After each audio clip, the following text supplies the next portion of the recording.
안 믿는 사람들이 믿는 사람보다 더 정직한 경우가 생각보다 많아요. 안 믿는 사람들, 매력적인 남자들 되게 많습니다. 요즘 제가 되게 재밌는 일을 지금 좀 하고 있거든요. 제가 요즘 틈틈이 택시 운전을 하고 있습니다. 사실 이 택시 운전은 저의 오랜 그 버킷리스트였습니다. 사실은 택시 운전 면허증 딴 지는 엄청 오래됐습니다. 그런데 이게 이제 운전을 하려고 시도를 해보니까 우리나라 법이 택시를 운전하려면 그 택시 회사에 풀타임으로 가야 된다는 겁니다. 제가 원하는 대로 뭐 찔끔찔끔 이렇게는 안 된대요.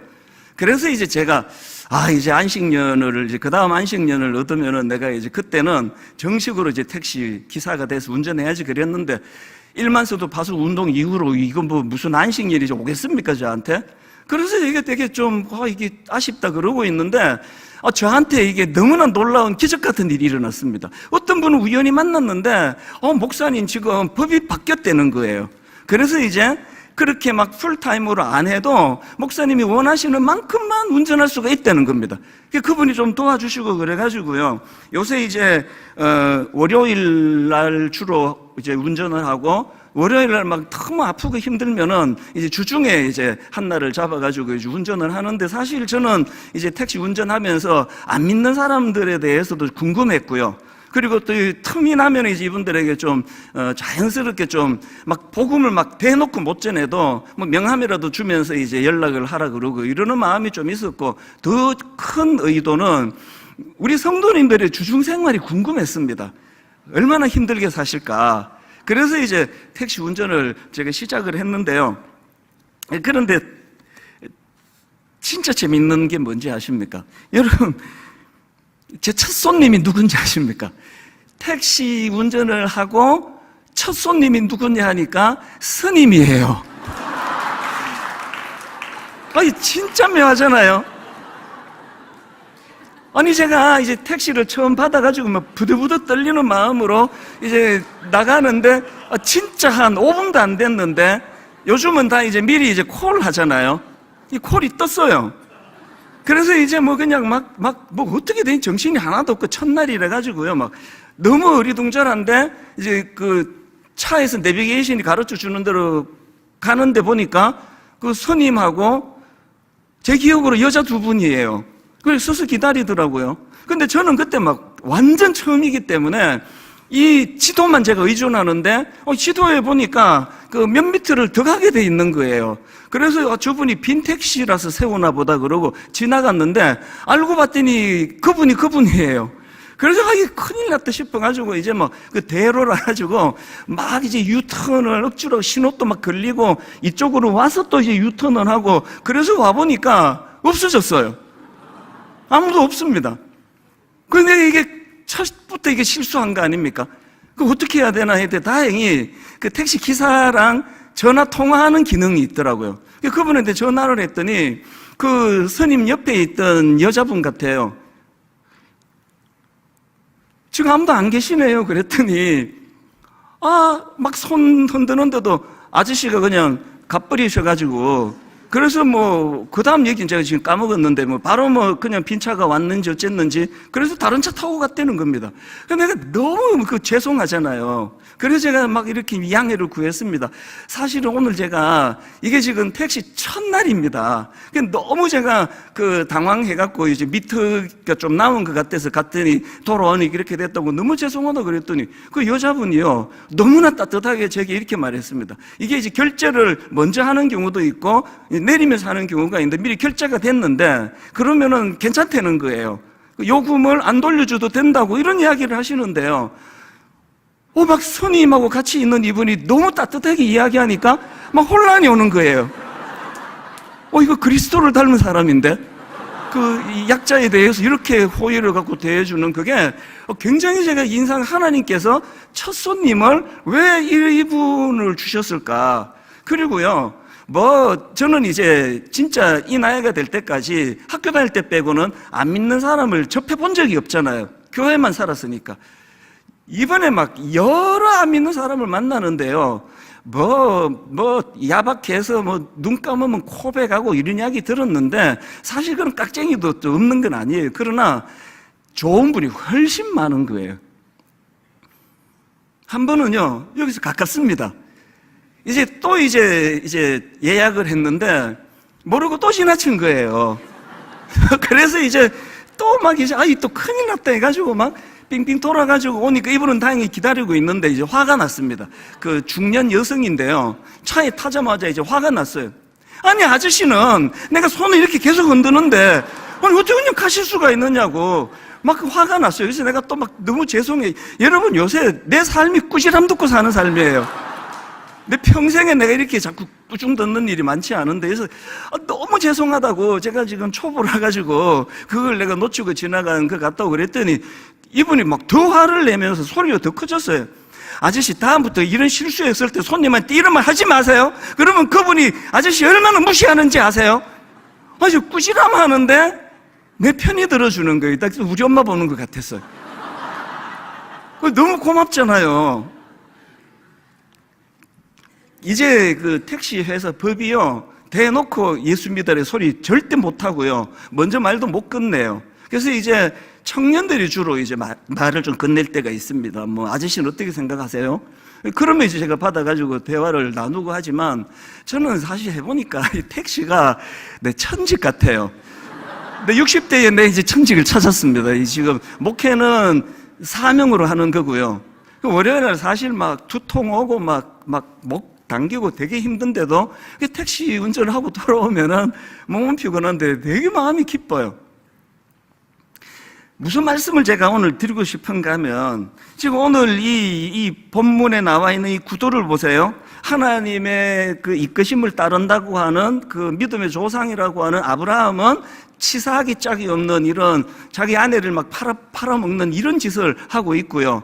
하나님 안 믿는 아비멜렉이라는 사람은 굉장히 멋진 남자예요. 아주 멋지고 자기 나름대로 도덕적이고 윤리적이고, 그리고 남한테 아픔 주는 이런 짓을 하지 않는 사람이라고 자부심을 갖고 있습니다. 제가 이게 왜 아프게 자꾸 들려지는가 하면은요, 부인할 수 없는 이게 우리 현실 아닙니까? 더 현실적인 건요, 오늘 본문에서 이 아브라함 입장에서 보면은 참 비참한 게요, 지금 이방 사람 아비멜렉에게 꾸지람을 듣고 있습니다. 어떤 꾸지람인지 한번 보십시오. 본문 9절입니다. 아비멜렉이 아브라함을 불러서 그에게 이르되 내가 어찌하여 우리에게 이렇게 하느냐? 내가 무슨 죄를 너에게 범하였기에 내가 나와 내 나라가 큰 죄에 빠질 뻔하게 하였느냐? 내가 합당하지 아니한 일을 내게 행하였도다. 엄청 지금 꾸지람을 듣고 있습니다. 구약의 요나 선지자도 마찬가지 아닙니까? 요나서에 보면은 선지자라는 사람이 니느웨 성으로 가라는 하나님 말씀에 불순종하고 다시스로 가는 배를 탔다가 풍랑을 만나고 죽을 고생을 하는데, 그 과정에서 하나님 안 믿는 선장에게 선지자가 꾸지람을 들어요. 그게 요나서 1장 6절입니다. 선장이 그에게 가서 이르되 자는 자여 어찌함이냐? 일어나서 네 하나님께 구하라. 혹시 하나님이 우리를 생각하사 망하지 아니하게 하시리라 하니라. 공동 번역에 보니까 선장이 와서 보고 야단쳤다. 현대인의 성경, 선장이 그를 보자 고래고래 소리쳤다. 왜 아픕니까 제가? 이 현실 아닙니까? 계속 세상 우리 꾸짖잖아요. 아니 무슨 목사가 그러냐고. 아니 당신은 권사라며. 그 장로 아니야? 장로 교회에서? 그 장로인데 그래도 돼? 우리 계속 세상에 꾸지람을 들어요. 요즘에는요, 드라마나 영화가 이 믿는 사람들의 기독교인의 위선을 꼬집는 게 거의 트렌드인 것 같아요. 그 영화 스토리랑 아무 상관이 없는데 양념처럼 넣어요. 최근에도요, 굉장히 인기가 있었던 드라마에 거기에 마약 중독자가 등장을 하는데, 놀랍게도 그 마약 중독자가 담임 목사님 딸이에요. 그래서 이제 제가 보니까 이제 흐름상 마약 중독자가 들어가는 거는 그 흐름이 불가피한 것 같은데, 그걸 왜 담임 목사 딸 기독교인으로 설정을 했냐고. 그리고 얼마나 조롱하는지 우리를요. 이제 예배당 지하에서 담임 목사 딸이 마약에 취해가지고 막 역겹기 거지없게 흐느적거려요. 그리고 대비되게 그 시간에 위에서 예배 드리는 소리가 들려요. 찬송가 소리하고 이 여자애가 마약하고 흐느적거리는 이게 대비가 되면서 있는데 엄청 화가 났습니다. 아니, 왜 뜬금없이 저 드라마 찍다가 교회를 왜 끄집어내느냐고. 나 그리고 진짜 열받았던 게 왜 또 하필 왜 또 담임 목사 딸이냐고. 부목사들도 딸 많거든요. 우리 교회만 해도. 제가 굉장히 화가 났는데요. 자꾸 이제 이걸 갖고 묵상하고 생각할수록 무슨 생각이 드는가 하니까 저는 하나님 주시는 마음이라 생각합니다. 지금 세상 영화 감독이요, 세상 시나리오 작가가요, 지금 기독교인을 향해서 데모하고 있는 것 같아요. 시위하는 거예요. 너희들 정말 그렇게 살래? 그게 뭐야 이게? 이게 지금 아브라함이 하나님의 이끄심을 25년째 받고 있는 아브라함이 하나님 안 믿는 그랄 왕에게 지금 꾸지람을 듣고 있어요. 그것도 딴 것도 아니고 그 도덕적인 문제로. 이것도 되게 이상한데요. 더 이상한 게 있습니다. 하나님의 반응이에요. 진짜 이상합니다. 지금 거짓말은 아브라함이 하고 잘못은 아브라함이 저질렀는데 하나님은 아비멜렉을 찾으세요. 이것도 이상한데 아비멜렉에게 주시는 말씀은 더 이상합니다.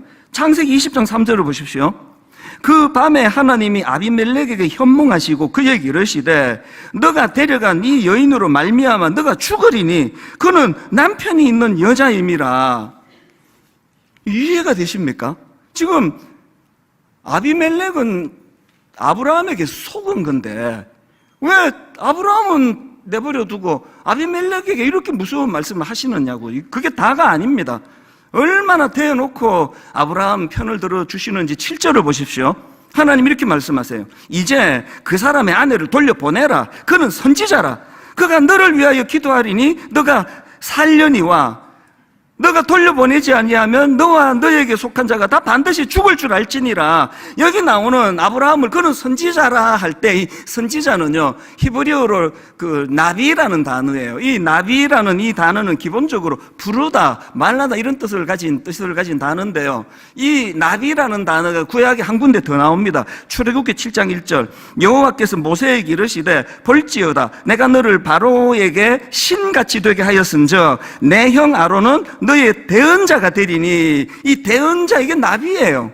그러니까 여기 나와 있는 이 나비라는 거, 이제 하나님이 모세를 부르실 때 모세가 아주 말을 못합니다. 그래서 지도자 될 수 없습니다. 그랬더니 말 잘하는 네 형을 대변자로, 나비 대변자로 붙여줄게. 그러니까 여기 나와 있는 나비는요, 누군가의 부름을 받아서 대신 말해주는 사람이에요.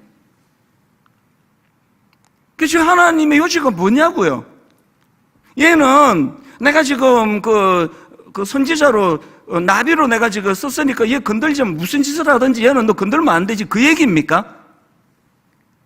그런데 여러분, 여기에 저는 한 주일 내내 자꾸 눈물이 나고 하나님 마음이 너무 저에게 참 아픔도 주고 또 마음이 읽혀졌는데, 이건요 하나님의 편애가 아니에요.